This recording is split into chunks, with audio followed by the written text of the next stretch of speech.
Hi guys, welcome to another episode of Rainbows and Rage. Me rainbows. And I'm Rage. Okay, so today we have two things to talk about.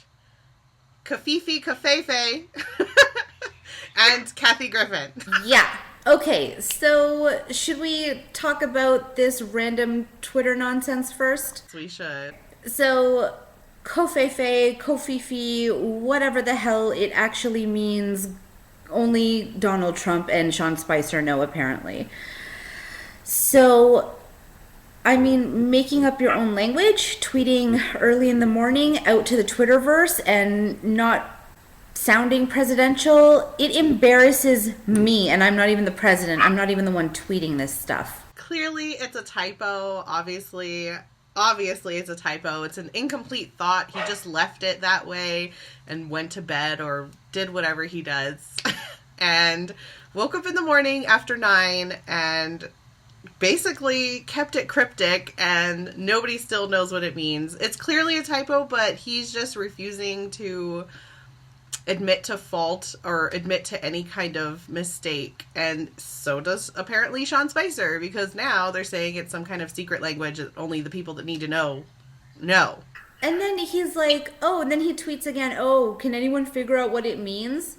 Sorry, you're trying to cover up your own stupidity. It's not working. Everyone can see right through it. Well, it is very weird and awkward. It's just so juvenile. You're an adult man who's supposed to be educated enough to run an entire country.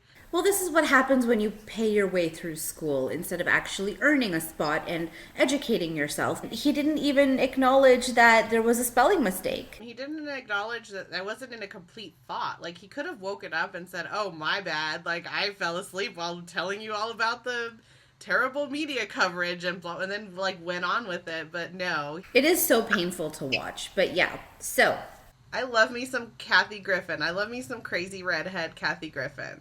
Sometimes she's a little much, but this time, do you think she went too far with the holding up the head of the bloodied Donald Trump-esque looking mask thing? See, I'm not sure if we're on the same side of this, but personally, I thought it was funny. I mean, I have a very dark sense of humor. I don't see a problem with it. She was just expressing herself in a comedic way. And people are all, crazy and freaking out that, oh, it's a threat and blah, blah, blah. And it's really not. And I actually feel really bad that she got let go from CNN. I understand why she got let go, because doing the New Year's special with Anderson Cooper, it's supposed to be like a wholesome family event type deal, like the whole when Dick Clark was doing it. I don't think it was funny. I disagree with you there. It was a piece of art that's what she chose to portray, and that was her expression, but I definitely don't think it was like a funny haha thing. It was provocative. It got people talking. It just brings more attention to him and how people feel, how some people feel apparently, because so many others, were up in arms. But I definitely don't think that was like a comedy moment. I think that was more of an artist moment. But so I didn't find the actual visage funny, but just the fact that I don't know, like, it's funny that she actually went and did it. Like, that, I don't know. I personally wouldn't have the balls to do it. Yeah, that's why I guess I don't think it's funny, but I don't know, because funny to me is something comedic, haha, like it's not funny, it's just, I don't think she's wrong for doing it. I don't think she shouldn't have expressed herself in a certain way, because there was multiple, like, effigies of Obama and different presidents, and even George Bush, that's how they want to express themselves artistically or whatever. It's a photo shoot. It's not like she's burning it in the streets at a protest or something. But obviously there's going to be backlash. She apologized for it. She knew there was going to be backlash beforehand, which is fine. I think art is supposed to say something. It's supposed to move you. It's supposed to bring out, feelings whenever you look at it, because then it's just not good art if it doesn't. That's my opinion. I absolutely agree. Art should be provocative, and it was.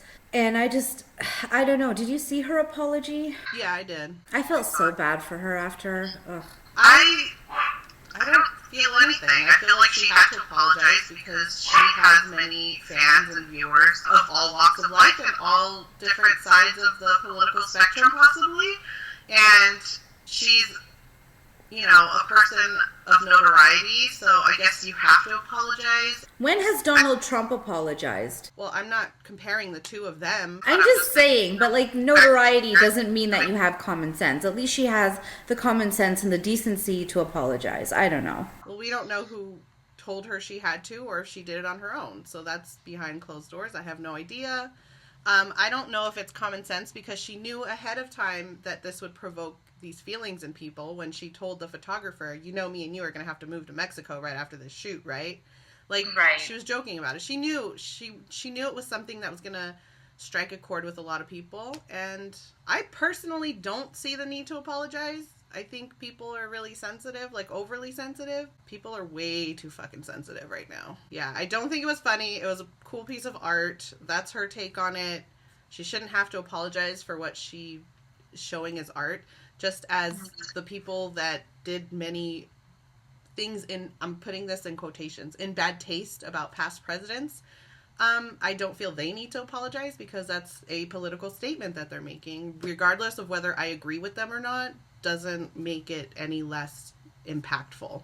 But, I mean, at the end of the day, I say, you go, girl, do you. Now she can, I guess, do even more comedy. If I was in her position, I would just do even more. But that's just me, because I'm a bit of a shit disturber, so. No, I feel like being obsessed with this one person would be like a downfall. Like, do more of what you enjoy doing, not just focused on this one thing. Right. Like, if you're just obsessed with this one person and then you become known for only being famous for talking about that person. Yeah, that's true. Do herself.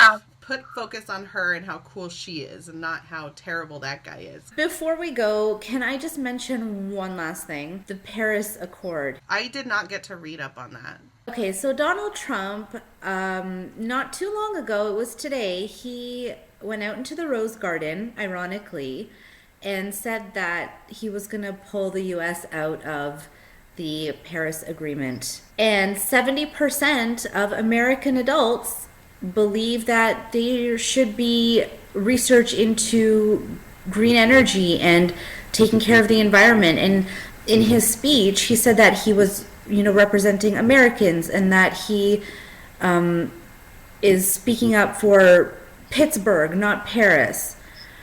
But he fails to realize that in 10 years, his precious Mar-a-Lago is going to be in the sea. This might be because he was snubbed, that handshake snub. Who knows? That man's ego is so fragile. It could have been anything. Somebody gave him the wrong kind of side eye, and he's down with anything to do with that. He can push and shove other people. That's totally okay. Well, duh, that's what bullies do.